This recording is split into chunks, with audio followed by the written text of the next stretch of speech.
Hi everyone. So I wanted to explain the guiding questions that I'm handing out to you guys that you through Google Classroom, and I'm going to give you a hard copy in class if you're in class, so then you can actually physically write all over it. If you've got the digital copy, you can print it at home.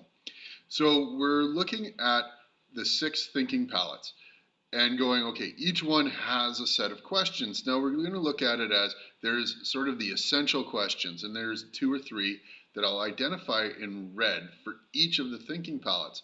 Now those are going to be the essential questions that you want to answer. Now if you do those, thinking of it in terms of the scoring rubric, now I'm going to stay with the consistent scoring rubric that we've used the whole time. 1 on one end for the low, where you're beginning to start your process of learning, and go 2, 3, 4 to 5 at the high end, okay?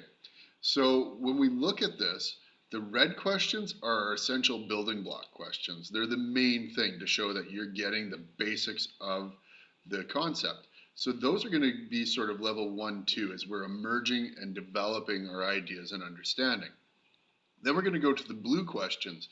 Now the blue questions are sort of those mid-level ones that are showing your overall development and that you're starting to go from emerging into working at close to level or at level and starting to push a little beyond. So we're going to think that this is sort of the end of 2, definitely 3, and emerging into 4. Okay, so we're starting to go into the proficient level. Now, these are a little deeper thinking. They're going to ask you to go look for more specific things.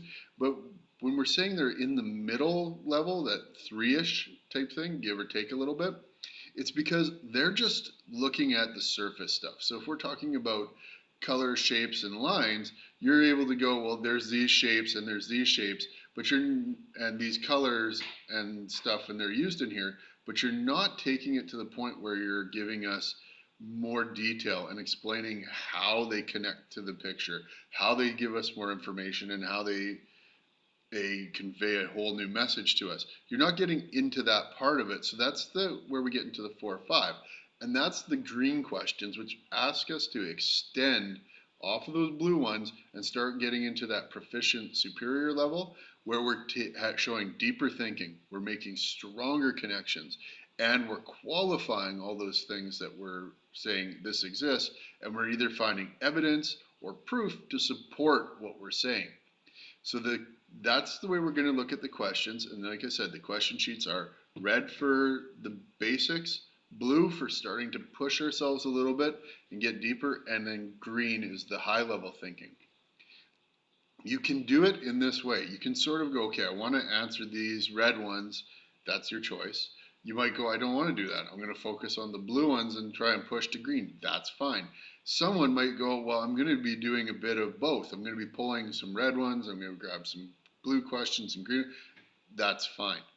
The key is that you're doing those things where you're trying to extend your thinking. And of course, through the whole process, we're going to be conferencing, looking at what you're doing, and I'll give you some pointers on how to maybe push it a little further. Maybe it's not using those questions specifically.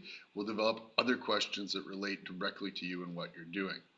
So I hope this clarifies the worksheet or the question sheet to help you guide your inquiry into your David Robertson graphic novel that you're selecting.